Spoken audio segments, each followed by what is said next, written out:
I'm Rebecca Taylor, 31 years old, and I'm staring at the final notice from my attorney confirming my legal name change is complete. 3 months ago, I sat at my parents' dining table as a family dinner erupted into chaos and tears. Since that night, I haven't answered a single call from anyone who shares my blood. As I finger the keys to my new apartment, I feel both grief and relief wash over me.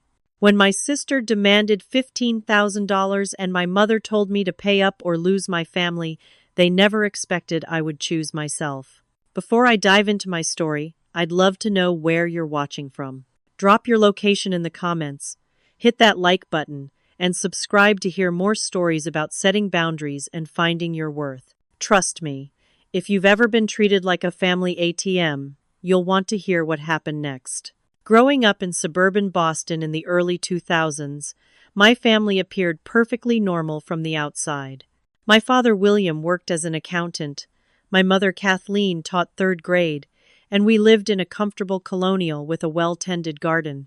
But appearances, as they often do, concealed complex truths beneath the surface. From my earliest memories, there was a stark difference in how my sister Amanda and I were treated.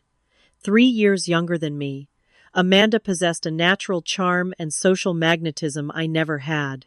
While I was bookish and serious, Amanda could light up a room with her personality. This dynamic might have been harmless, if not for how it shaped our family's expectations. When I was 7, I received a $10 allowance with the requirement that $5 go to savings. Meanwhile, Amanda received the same allowance with no savings requirement. Mom would say, "Rebecca is naturally responsible with money. Amanda needs more guidance." This seemingly small difference established a pattern that would define our relationship with money and family for decades to come. By high school, the disparity became more pronounced.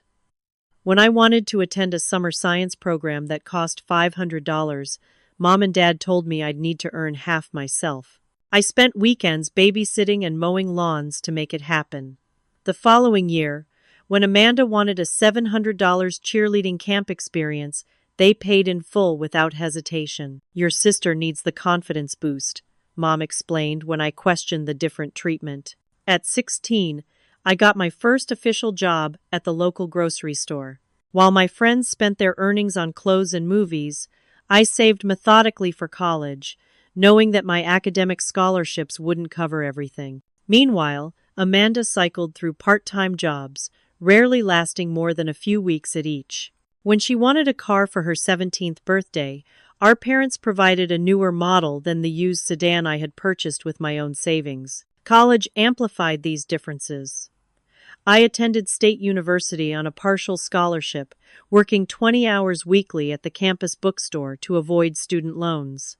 Amanda started at an expensive private college, dropped out after 1 semester, tried community college, dropped out again, and finally completed a beauty certification program all funded by our parents.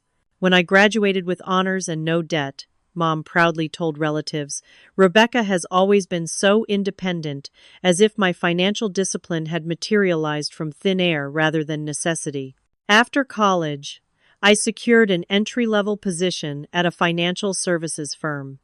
The pay was modest, but the potential for advancement was clear. I shared a cramped apartment with 2 roommates, brought lunch from home, and meticulously budgeted every dollar. During those same years, Amanda lived in our parents' renovated basement, cycling through jobs at salons and boutiques, frequently calling in sick when she wasn't feeling it. When she totaled her car after texting while driving, our parents replaced it without question. Dad occasionally expressed concern about these patterns, but Mom's response was always the same. "Amanda just hasn't found her path yet. We need to support her until she does." And so the cycle continued, with Amanda making increasingly costly mistakes, and my parents, particularly Mom, rushing to fix them. 7 years into my finance career, my hard work paid off. After navigating the challenging aftermath of the 2008 financial crisis and proving my value repeatedly, I earned a significant promotion to senior financial advisor. The position came with nearly double my previous salary, a fact I shared privately with my parents over dinner one weekend. "That's wonderful, honey," Dad said with genuine pride. While Mom's congratulations seemed perfunctory before quickly changing the subject to Amanda's latest idea, opening a small clothing boutique that had real potential. What I didn't know then was that Amanda had racked up nearly $20,000 in credit card debt, maxing out multiple cards, and even opening one in our grandmother Helen's name.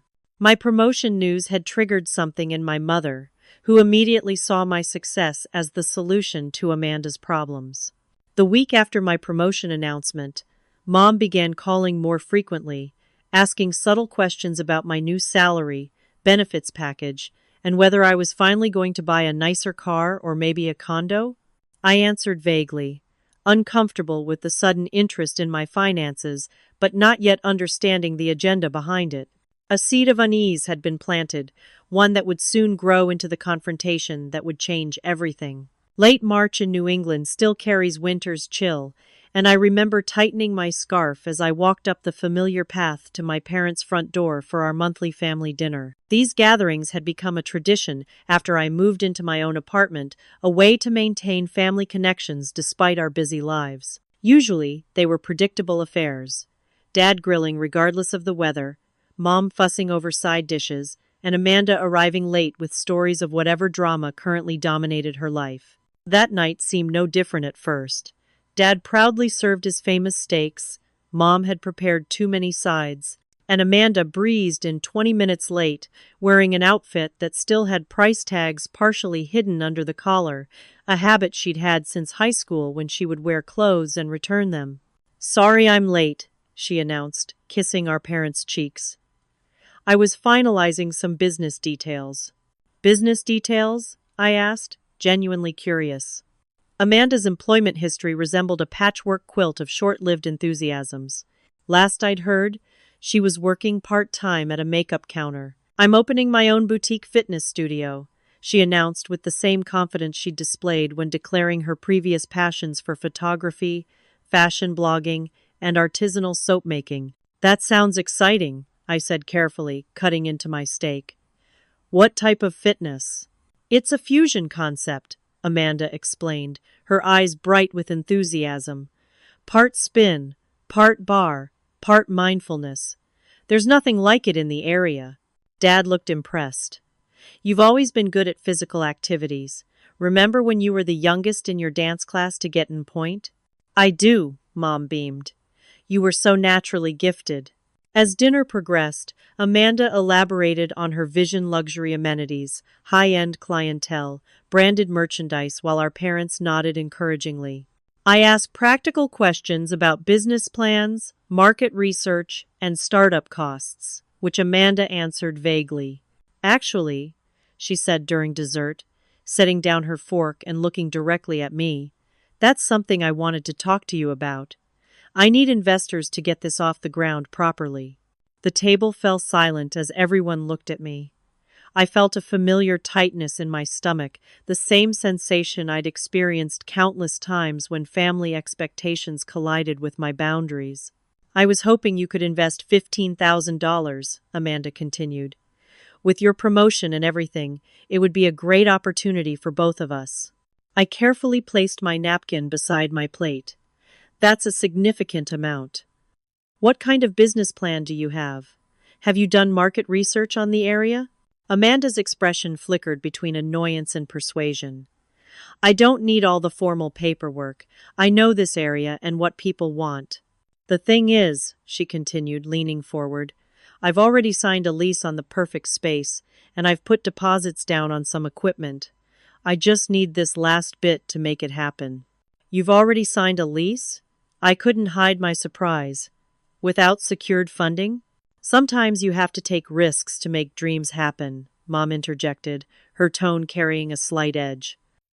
"Not everything in life can be planned with spreadsheets, Rebecca." "I understand taking risks," I countered, "but business loans typically require—" "This isn't a bank transaction," Amanda interrupted. "This is family. You've always been the financially secure one. And now that you've got this big promotion, Dad shifted uncomfortably in his seat, but remained silent, his eyes fixed on his coffee cup.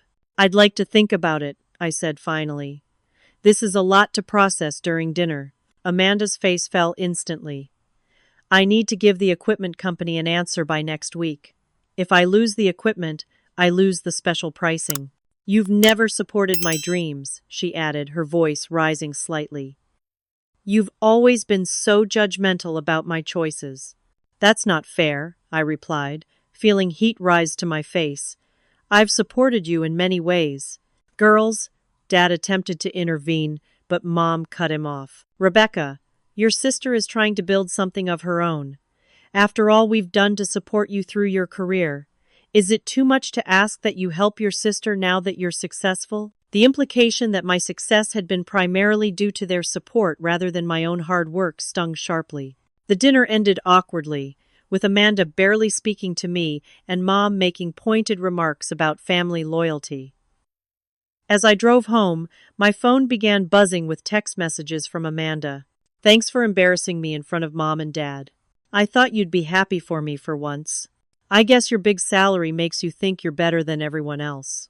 If you really loved me, you wouldn't hesitate. Each message twisted the knot in my stomach tighter.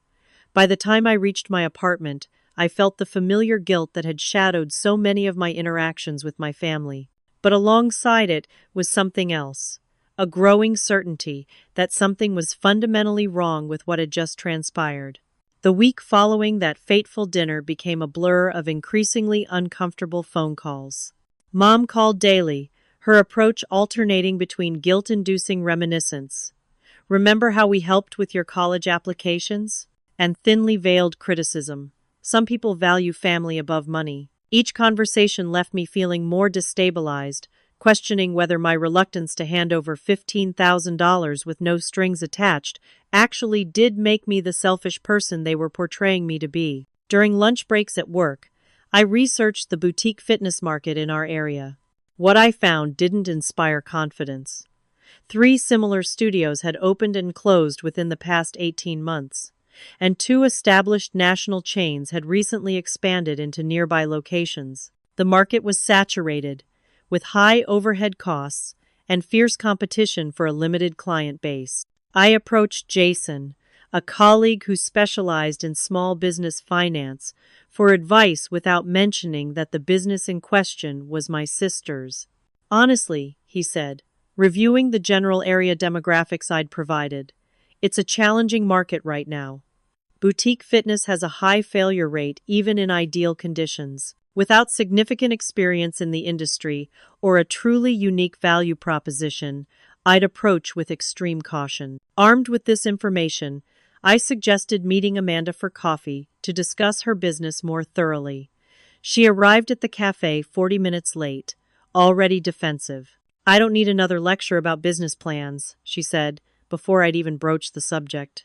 I'm just trying to understand your vision better, I explained. If I'm going to invest, I should know what I'm investing in. Invest? Amanda scoffed. It's not like you're some venture capitalist. You're my sister. This is about supporting family. Despite her resistance, I managed to ask some basic questions about her business model, projected expenses, and marketing strategy. Her answers revealed alarming gaps. She hadn't researched local competition, had no pricing strategy beyond charging what feels right for luxury, and had already committed to $30,000 in equipment purchases on credit cards on top of previous debt I hadn't known about. Look, I said carefully, I think there's a middle ground here. What if I helped you develop a solid business plan?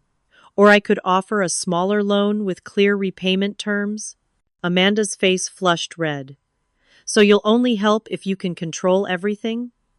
God, you think you're so much better than everyone just because you work in finance.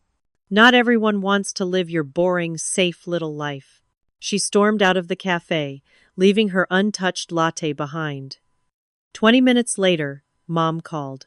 We're having an emergency family meeting tomorrow night. Your father and I expect you to be there.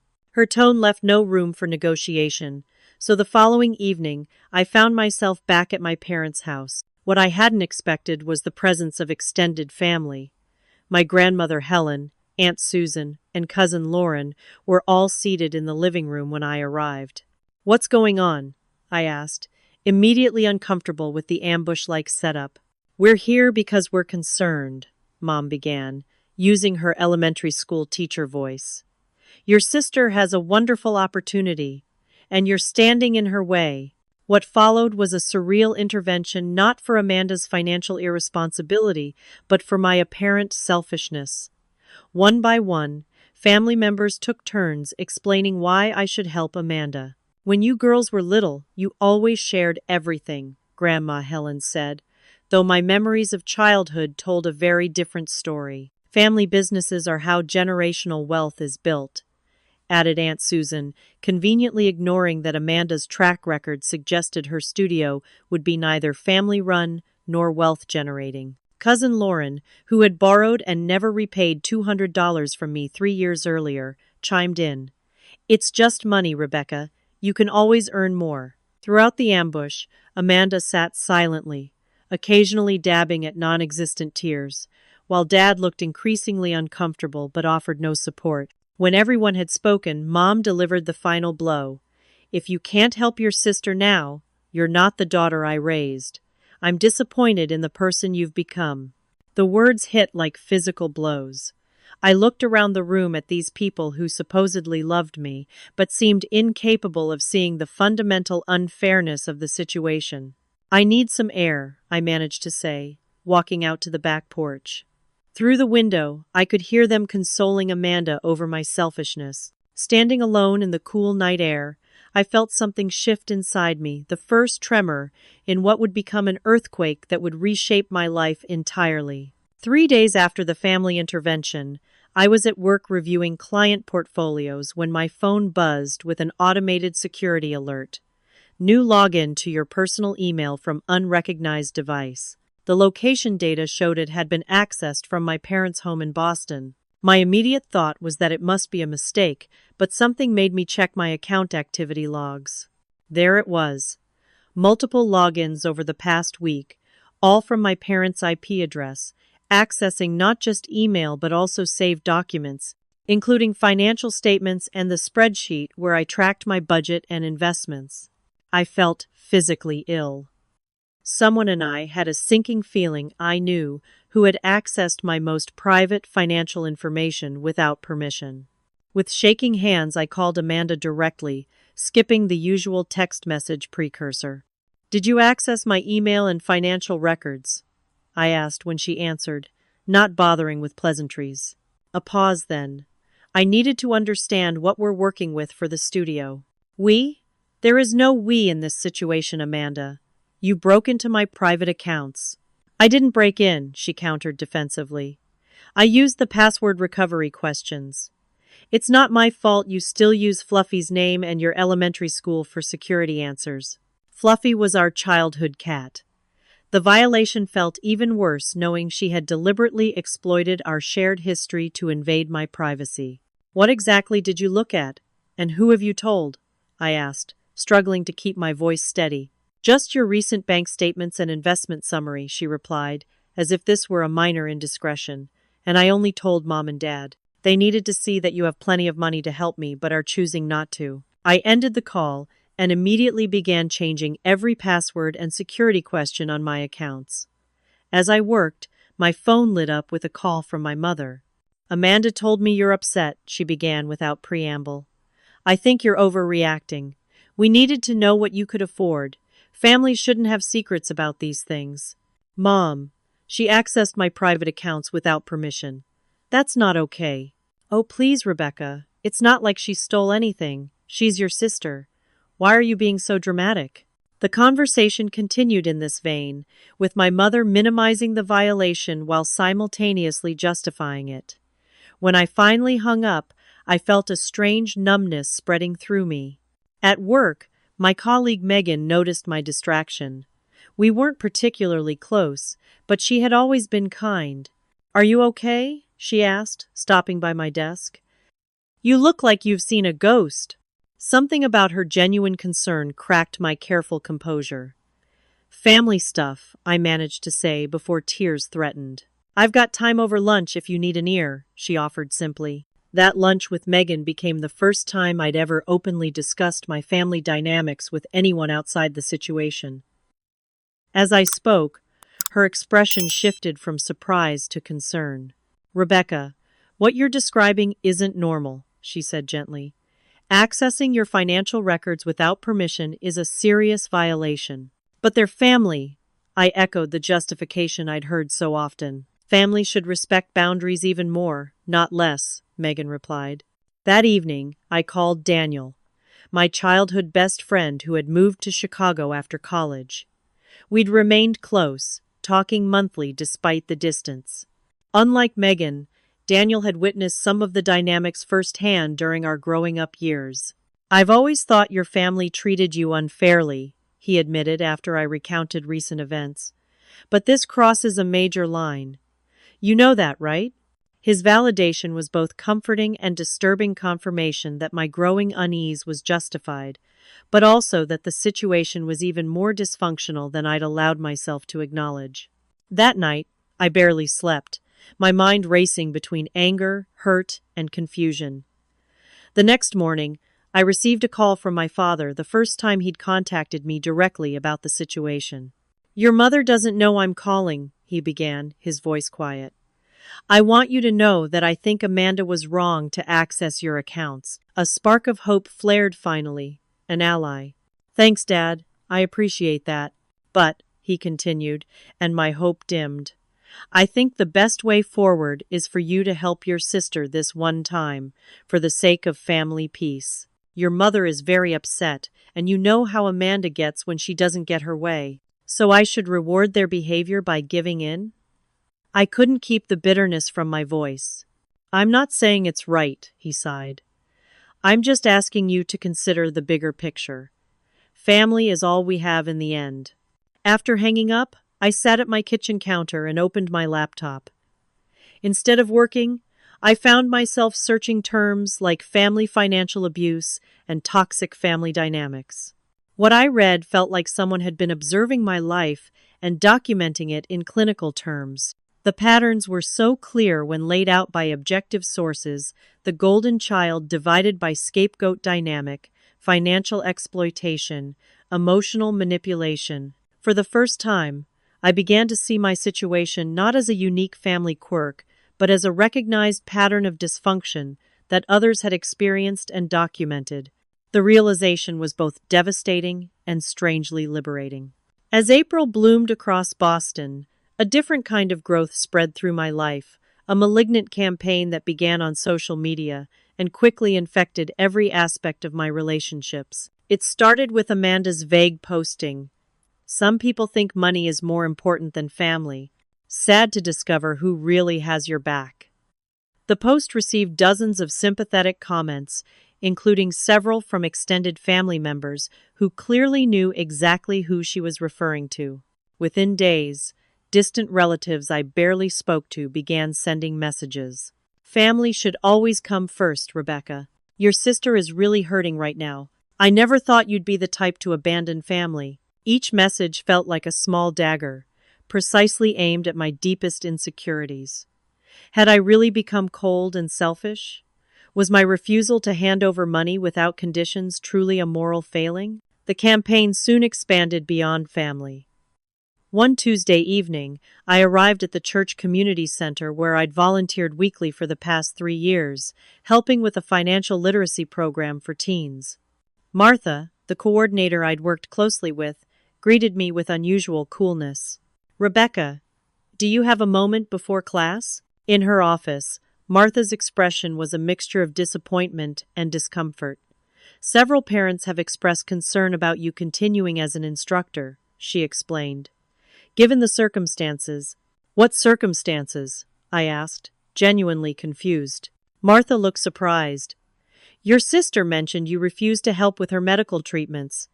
People are concerned about someone teaching financial responsibility who makes those kinds of choices. The shock left me momentarily speechless. Medical treatments? Amanda isn't ill.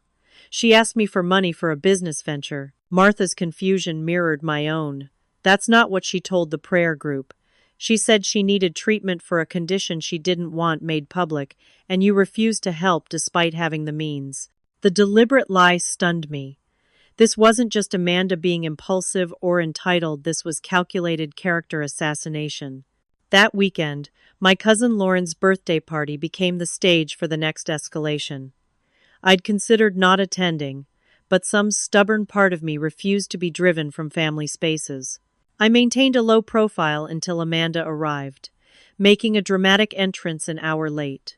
She circled the room, receiving hugs and well wishes, before spotting me by the punch bowl. Her eyes narrowed slightly, and she changed course to approach me. "I'm surprised you showed up," she said, voice just loud enough for nearby guests to hear. "I thought family gatherings weren't important to you anymore." "Amanda, this isn't the place," I said quietly. "When is the place, Rebecca? You won't answer my calls. You won't help when I'm in need. What kind of sister does that make you?" Her voice had risen, drawing attention from other guests. My Aunt Susan approached, looking concerned. "Everything okay over here, girls?" "Ask Rebecca if everything's okay," Amanda replied, her voice trembling with manufactured emotion. "Ask her if she sleeps well, knowing she could help her only sister but chooses not to." The room had grown quieter, attention shifting to our corner. I felt dozens of eyes on me, judging without context. "I'm not doing this here," I said firmly, setting down my cup. "I'm sorry, Lauren," I added, catching my cousin's eye across the room before heading for the door. In the driveway, my grandmother Helen caught up to me, her hand gently catching my elbow. "Rebecca, wait." I turned, expecting another lecture about family obligation. Instead, her face showed genuine concern. "You're breaking your mother's heart," she said softly. "Whatever this disagreement is, surely it's not worth the pain it's causing." "Grandma, it's not that simple. Family is always simple," she insisted. "You love them, you forgive them, you help when they need it. That's what we do." Looking at her weathered face, I realized she truly believed what she was saying. To her generation, family loyalty trumped all other considerations, including one's own well-being. "I love you, Grandma," I said, kissing her cheek before getting into my car. Sitting in the driveway, I broke down completely, sobbing until my throat hurt and my eyes burned. When the tears finally subsided, I called Daniel. "I don't know how much more of this I can take," I admitted after recounting the party disaster. "Beck," he said, using his childhood nickname for me, "I think you need to consider whether maintaining these relationships is worth the cost to your mental health." "They're my family," I said automatically. "Yes, and they're treating you terribly," he replied. "Sometimes the healthiest thing you can do is step back from people who hurt you, even if those people are family, especially if they're family."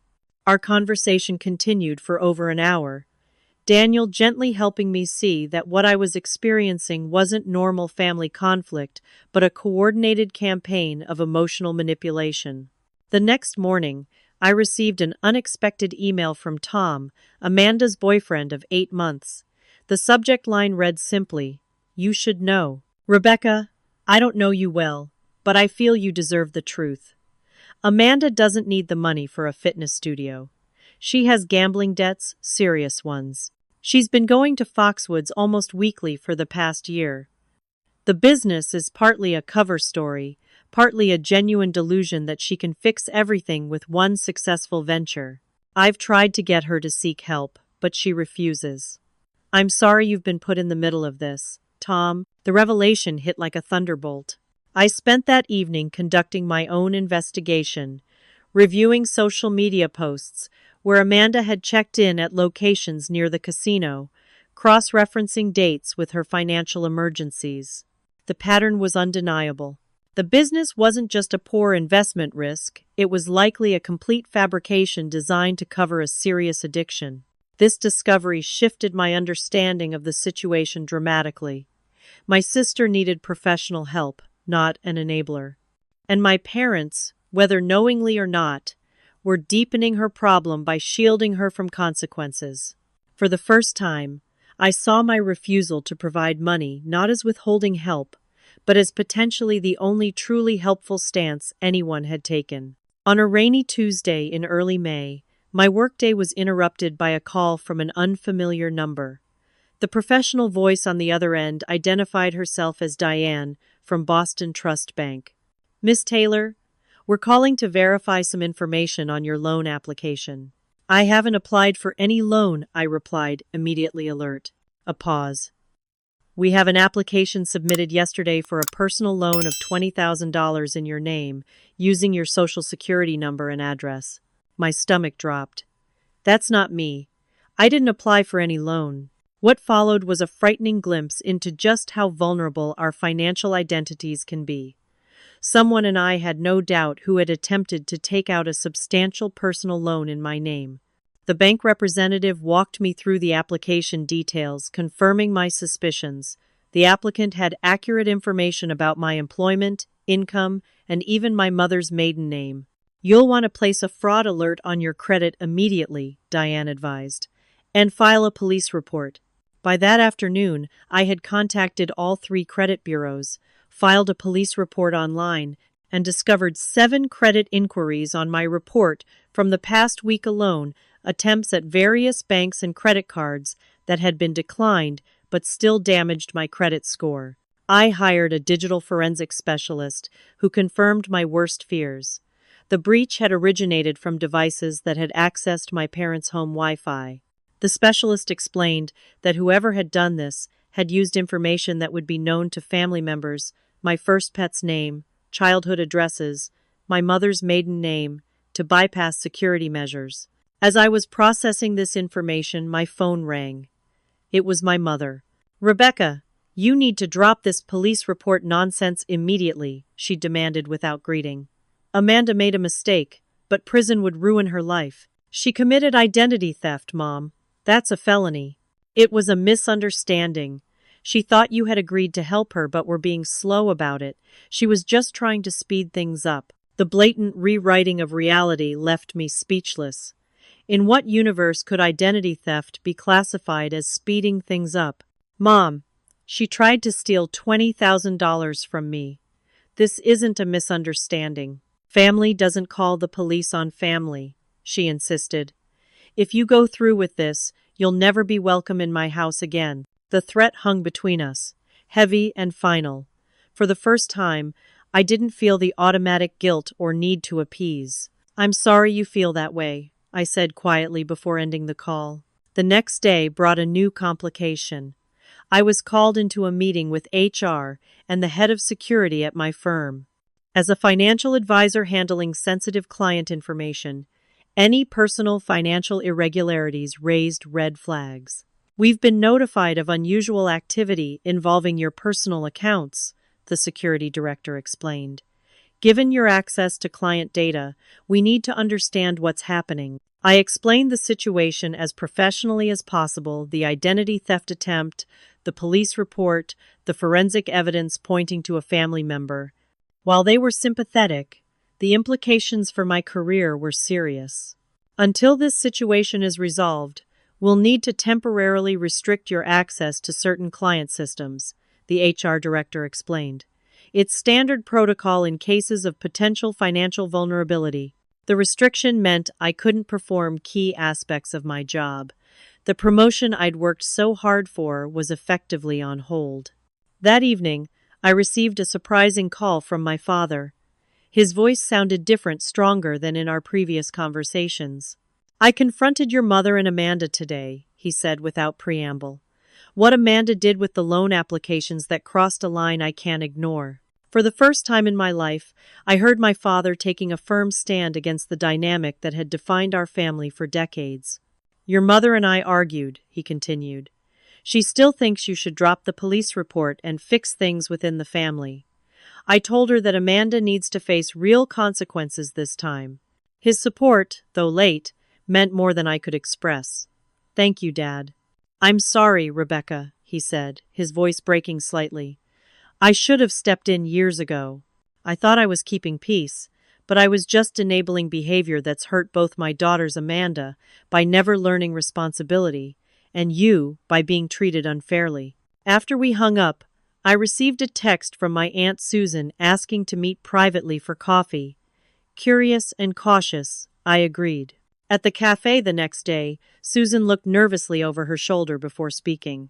I need to tell you something, she said in a low voice. Amanda has done this before. Done what? Taken money from family members. Last year, she borrowed $5,000 from me for emergency dental surgery, but was posting vacation photos from Miami that same week. Your cousin Lauren lost $2,000 to a business opportunity. Amanda was supposedly organizing.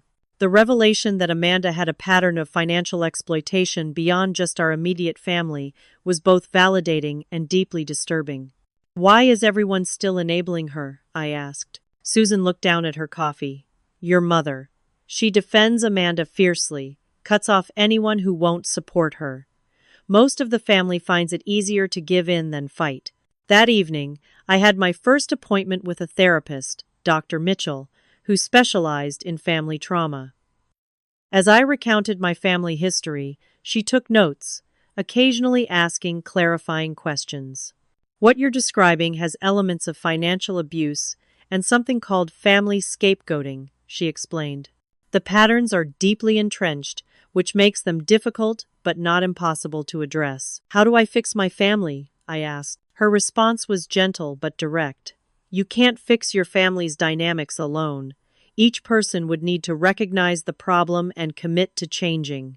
What you can control is how you respond and what boundaries you set to protect yourself. With my sister facing potential criminal charges, my mother threatening permanent estrangement, my promotion in jeopardy, and my credit score damaged, those boundaries would need to be substantial. The first week of June brought my first major holiday alone. Mother's Day had always been a significant celebration in our family, with brunch at my parents' house followed by gifts and reminiscing. This year, I sent a card, but declined the invitation, unable to face the tension and manipulation that would inevitably occur. Instead, I spent the day with Megan and her mother, who had kindly included me in their plans when she heard about my situation.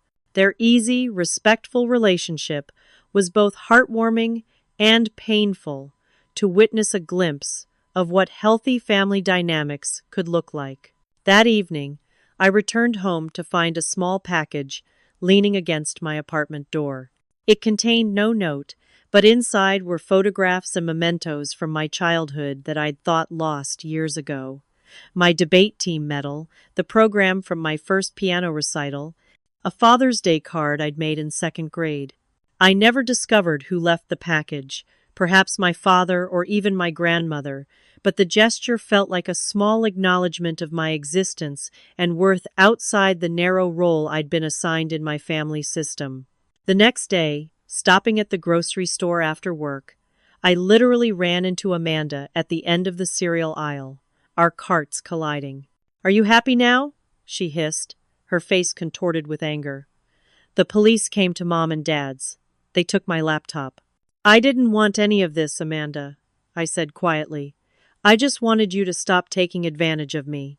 I'm your sister. Family helps family. Help isn't the same as enabling," I replied, surprised at my own calmness. "You need real help, Amanda, for the gambling, for the financial issues." Her face paled. "I don't know what you're talking about. Tom told me everything. There are programs that can help you." For just a moment, something like fear or possibly recognition flickered in her eyes before the familiar mask of indignation returned. "Tom is a liar.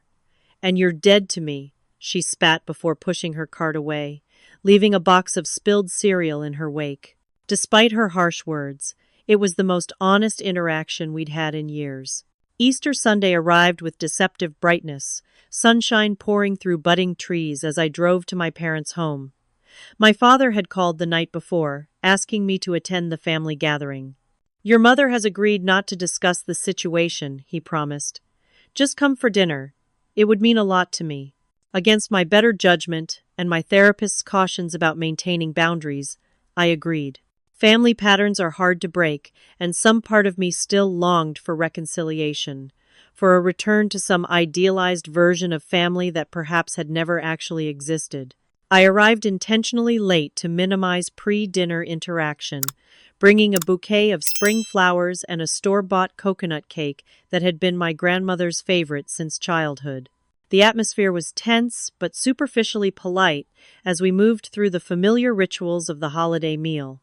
The facade cracked during dessert when Amanda tapped her water glass with a spoon to get everyone's attention. "Since we're all together, I have some news," she announced, extending her left hand to reveal a diamond ring that caught the light. "Tom and I are engaged." Exclamations and congratulations erupted around the table. My mother looked genuinely happy for the first time in months. "We're thinking a December wedding," Amanda continued.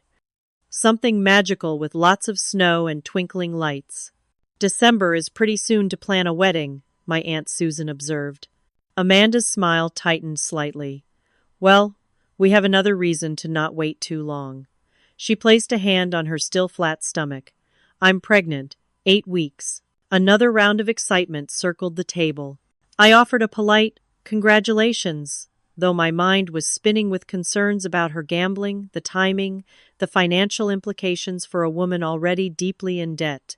"This calls for champagne," my father said, heading to the wine refrigerator. "Sparkling cider for the mom-to-be, of course."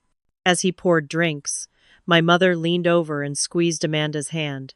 "We have some news too, don't we, William?" My father's expression flickered with something I couldn't quite identify, reluctance, resignation, before he nodded. "Your father and I have decided to help Amanda and Tom get started on the right foot," my mother announced proudly. "We're taking out a second mortgage to fund the fitness studio. With a baby coming, they'll need a solid business to support their family." The room fell silent as I processed this information. My parents, in their late 50s, were leveraging their home, their largest asset and the cornerstone of their retirement security, to fund a business venture for my sister, who had no business experience and a gambling problem, based on a business model with a high failure rate even for experienced operators. "Is that wise?" I asked carefully. Second mortgages carry significant risks, and new businesses often take years to become profitable if they survive at all. "Here we go," Amanda sighed dramatically. "The financial lecture." "It's not a lecture," I insisted. "I'm concerned about Mom and Dad's retirement security." "We've made our decision," my mother said firmly. "Amanda has a family to think about now." "Speaking of financial matters," my father interjected, his tone deliberately casual, "we should probably discuss the police report situation. Now that there's a baby involved." "Yes," my mother seized on the opening. "Rebecca, you need to drop these charges. Your sister is about to be a mother. She can't have legal troubles hanging over her head." I looked around the table at my family, my mother's determined expression, my father's uncomfortable but acquiescent posture, Amanda's calculated display of vulnerability, my grandmother's worried face, my aunt's averted eyes. In that moment, I saw with perfect clarity what was happening. The pregnancy announcement, strategic timing, the second mortgage. It was all part of an orchestrated effort to deepen my parents' financial entanglement and pressure me into dropping the identity theft case. "Have you already taken out the second mortgage?" I asked my father directly. He hesitated. "The paperwork is being processed." "And how much equity are you taking out?" "That's none of your business," my mother interjected. "It is, if I'm going to be expected to support you both when this business fails and your retirement savings are gone," I replied, surprised at my own directness. "No one's asking you to support anyone," my mother snapped. "Aren't you? Isn't that exactly what this family does? Create financial crises and then demand others fix them?" "How dare you?" my mother gasped. "Rebecca," my grandmother began, "this is Easter Sunday. Let's not—" "I'd like to know something," I interrupted, turning to Amanda. "Was the fitness studio ever real, or was it always just a cover for the gambling debts?" The room went completely still. Amanda's face paled, then flushed with anger. "You have no right to spread lies about me," she hissed. "Tom told me everything," I said quietly. "About Foxwoods, about the weekly trips, about how much you've lost." "Tom is a liar," she insisted, but her voice lacked conviction. "Is he?" Should we call him right now and ask? That's enough, my mother interjected. Rebecca, if you can't be supportive, perhaps you shouldn't be here. I am being supportive, I countered. I'm trying to prevent Dad from losing his retirement and Amanda from digging a deeper hole. The only hole here is the one you're digging between yourself and this family, my mother said coldly. You have a choice to make right now, Rebecca. Either you drop these ridiculous charges against your sister and contribute the $15,000 she initially asked for to help with the business and baby expenses, or you're no longer welcome in this family. The ultimatum hung in the air like a physical thing. I looked at each face around the table, searching for an ally, finding none except perhaps a flicker of something in my father's eyes that might have been regret. That's your definition of family? I asked finally. Unconditional giving with no boundaries, no matter how much harm it causes? It's called love, my mother replied. Something you seem incapable of. I stood slowly, placing my napkin beside my half-eaten cake. I've loved this family my entire life. I've worked to make you proud, to be responsible, to do the right thing, but I can't participate in this anymore. I walked to the sideboard where I'd placed my purse and removed a small box containing keepsakes I'd brought my grandmother's recipe card for Christmas cookies in her handwriting, the key to my parents' house I'd carried for 15 years, a bracelet my mother had given me at 16. Placing the box on the table, I said, I'm not giving anyone $15,000 to enable destructive behavior, and I'm not dropping the identity theft case. What Amanda did was illegal and serious. Then you're no longer my daughter, my mother declared, her voice shaking with either rage or emotion, perhaps both. The words should have devastated me. Instead, they brought a strange clarity. I'll always be your daughter, Mom, but I won't be your ATM or your scapegoat anymore. I walked toward the door, pausing in the entryway when I heard footsteps behind me. It was my father, his eyes red-rimmed. Rebecca, he said softly, glancing back toward the dining room. This isn't what I wanted. I know, Dad. He hugged me awkwardly, something we'd rarely done in recent years. I'll call you, he whispered.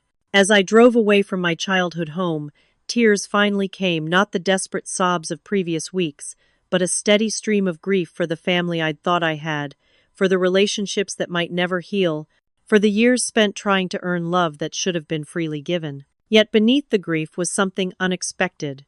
Relief. The constant weight of unreasonable expectations and manipulation had lifted.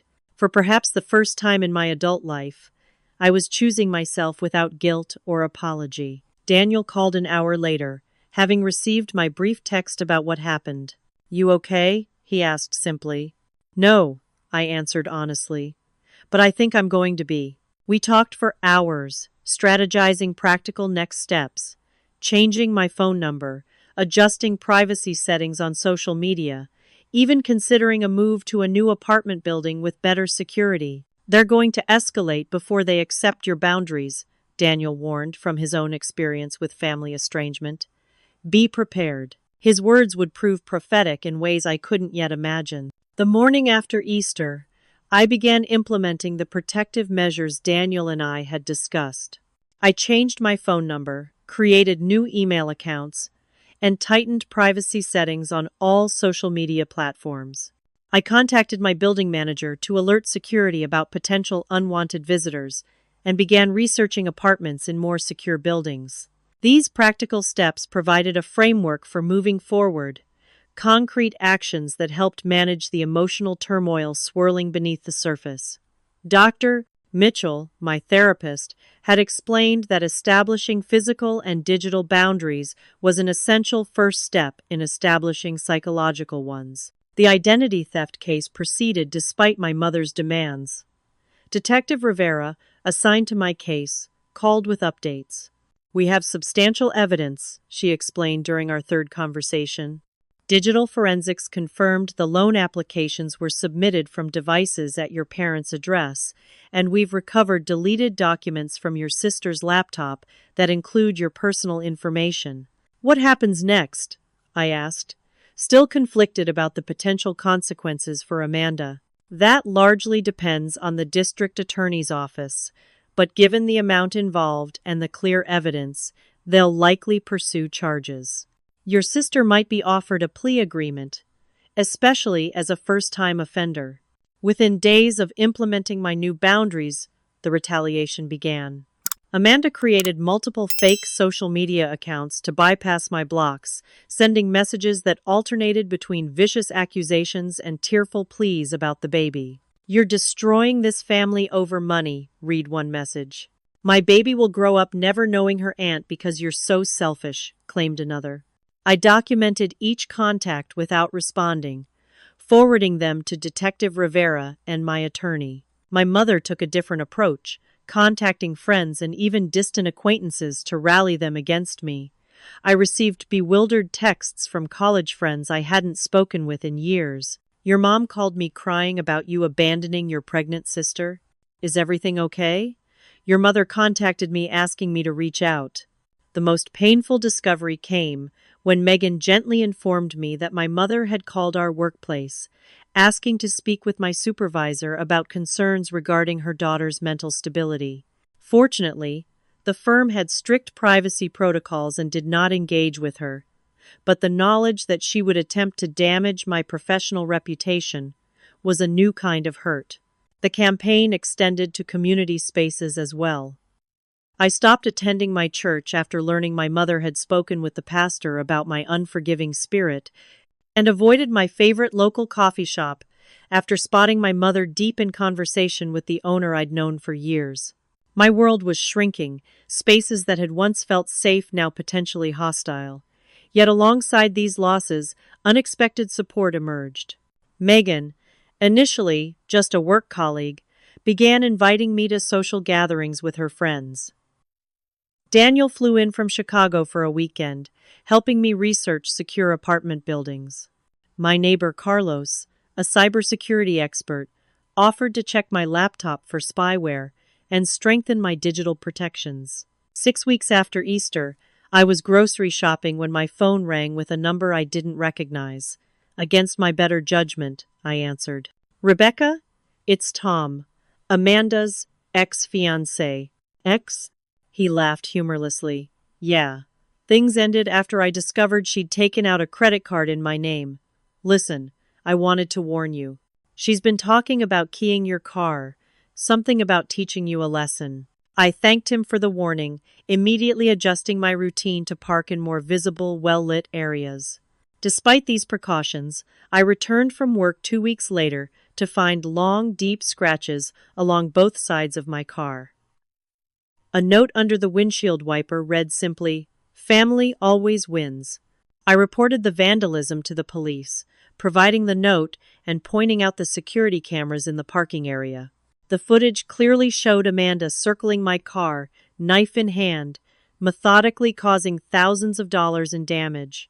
This evidence, combined with the identity theft case, led to Amanda's arrest the following day. She was released on bail within hours, but the incident marked a turning point. The physical damage to property had crossed a line that even my mother couldn't easily dismiss. My father called that evening, sounding exhausted. "Your mother is still defending her, saying the stress of the pregnancy made her do it. But I've had enough, Rebecca. I've consulted an attorney about protecting what's left of our finances. I'm sorry it's come to this, Dad. I am too. I've enabled this for too long, trying to keep peace. But watching Amanda destroy your car, something you worked hard to earn while carrying my grandchild." His voice broke. "That's not how I raised my daughters to behave." His words touched something deep inside me. Acknowledgement, finally, that what was happening wasn't normal or acceptable, that my boundaries weren't the problem. As summer arrived, I moved to a new apartment in a secure building with underground parking and 24-hour security. I changed my last name legally, not to hide, but to symbolize the fresh start I was creating. Rebecca Taylor became Becca Richards, a name I chose for its connection to my paternal grandmother's maiden name, honoring the branch of family that had shown me more respect. The process of legally changing my name felt significant beyond the practical aspects. Each document signed, each official notification sent, represented another step toward defining myself on my own terms rather than through family expectations. The most difficult letter to write was to my grandmother Helen. Despite her role in pressuring me, her love had always felt genuine, if sometimes misguided by outdated notions of family obligation. I explained my decision without accusation, including my new contact information should she wish to stay in touch. I didn't expect to hear back from her, which made the anonymous letter that arrived at my new address in September all the more surprising. The handwriting was unmistakably hers. Dear Rebecca, I cannot call you by any other name. I don't agree with your decisions, but I respect your courage. Your grandfather would have said you have backbone. I am too old to change my ways of thinking, but not too old to recognize when someone stands firmly for their principles. If you ever wish to visit, you may call the landline. I have not shared your letter with anyone else. With love still, Grandma Helen. The brief message brought tears to my eyes. Not reconciliation exactly, but acknowledgement of my autonomy, which felt like a precious gift from her generation. As fall approached, I began to establish new rituals and connections to replace family traditions. Thanksgiving would be spent with Daniel's family in Chicago. Christmas plans included a volunteer shift at a local shelter, followed by dinner with Megan's extended family, who had warmly included me in previous gatherings. The legal consequences of Amanda's actions finally materialized in October. Faced with clear evidence in both the identity theft and vandalism cases, she accepted a plea agreement, no jail time, but restitution payments, probation, and mandatory financial counseling and gambling addiction treatment. My mother, predictably, called this outcome your sister being persecuted, but even she couldn't entirely dismiss the seriousness of the situation. For the first time, Amanda faced genuine consequences for her actions, consequences that might ultimately help her more than another bailout would have. 6 months after legally changing my name, I barely recognized my life. As Becca Richards, I had secured a new position at a different financial firm, one that valued my experience and ethical approach. My new apartment felt truly like home, decorated intentionally with items that brought me joy rather than family heirlooms weighted with complicated emotions. The process of healing wasn't linear. Some days brought surprising peace, while others ambushed me with grief for relationships I'd lost. Dr. Mitchell assured me this oscillation was normal, part of integrating my experiences rather than simply trying to forget them. Estrangement isn't about pretending family doesn't exist, she explained during one session. It's about creating enough distance to develop a healthy sense of self outside toxic dynamics. This perspective helped me navigate the complicated emotions that arose as I established new boundaries. I no longer felt consumed by guilt when declining invitations to family events or when redirecting conversations away from family reconciliation well-meaning acquaintances occasionally suggested. The supportive community I'd gathered became a chosen family of sorts. Megan and I now shared weekly dinner nights, rotating cooking duties and sometimes including others from our expanding circle.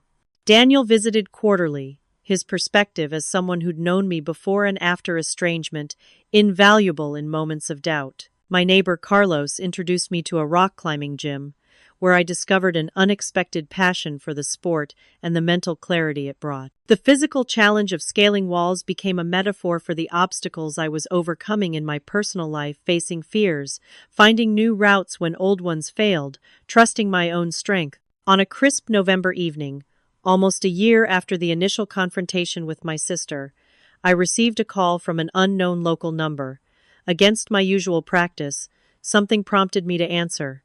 "Becca? It's your father." His voice, so familiar yet distant, sent a rush of conflicting emotions through me. "Dad, how did you get this number?" "Your grandmother." "Don't worry, she made me promise not to share it." He paused. "I'm not calling from home. I've left your mother, Becca." The news stunned me. My parents had been married for 35 years, their relationship a constant despite its dysfunctions. What happened? Many things, building over time. But finding out she secretly remortgaged the house to pay Amanda's gambling debts after I explicitly refused, that was the final straw. We agreed to meet at a neutral cafe the following day. When I arrived, I barely recognized him. He seemed simultaneously older and somehow lighter, as though a physical weight had lifted. Over coffee, he shared the developments of recent months. How my mother had continued enabling Amanda despite the court-ordered treatment programs. How he'd discovered multiple loans taken out in his name. How he'd finally sought help from a financial counselor who helped him see the extent of the financial abuse. "I owe you an apology," he said, his hands cupped around his mug. "I failed you as a father by not standing up to these patterns years ago. I convinced myself I was keeping peace, but I was just avoiding conflict at your expense." His acknowledgement of his role in the family dysfunction meant more than I could express. Not because it vindicated me, but because it suggested he was beginning his own journey toward healthier relationships. "What happens now?" I asked. "I'm staying with my brother James temporarily. I've consulted a divorce attorney, and I'm seeing a therapist who specializes in codependency." He smiled slightly. "Something else we have in common now. We talked for nearly 3 hours, covering painful topics we'd never discussed directly before. The golden child divided by scapegoat dynamic that had shaped my childhood, the financial manipulation that had become our family's communication style, the genuine love that existed alongside these harmful patterns. I'd like to be part of your life again," he said as we prepared to leave. "On whatever terms you're comfortable with. No pressure, no expectations." I agreed to monthly coffee meetings, a small step toward rebuilding a relationship based on mutual respect rather than obligation. As we parted, he handed me an envelope. "Your grandmother asked me to give you this. She's been keeping it safe."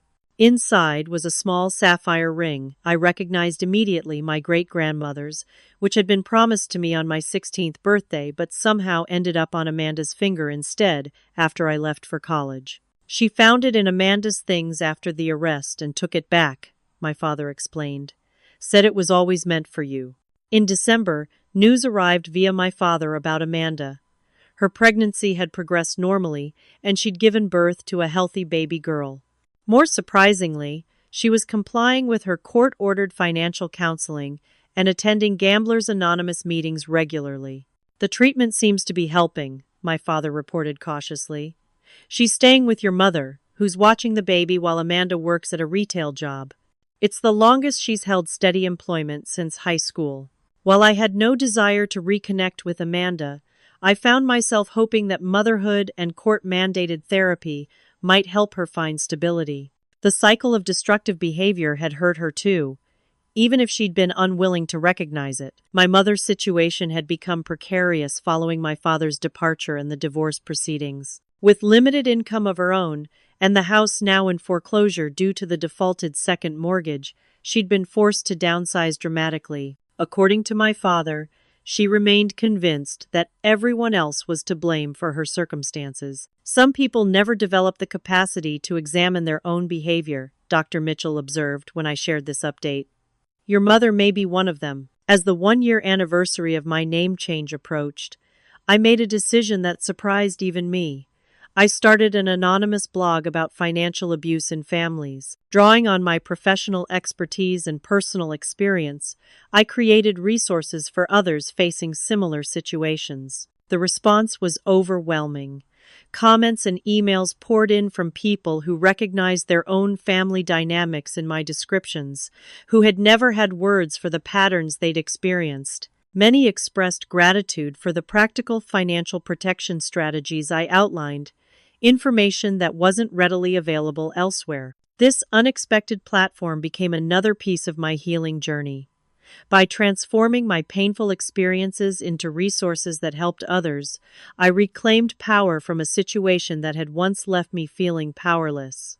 In January, I began volunteering at a women's financial literacy program, teaching basic principles of money management and boundary setting. The work was deeply fulfilling, particularly when participants shared their own stories of financial manipulation and the steps they were taking to protect themselves. As winter thawed into spring, my new life felt increasingly solid, built on foundations of my own choosing rather than family expectations. I had created meaningful work, genuine friendships, and healthy boundaries achievements that seemed impossible during those dark days a year earlier.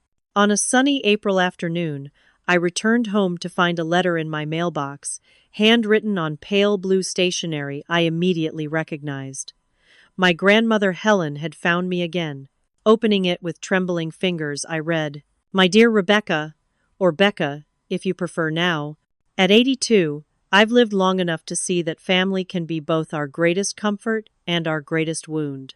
I was raised to believe that family loyalty trumps all else, but watching what happened to you has forced me to question that belief.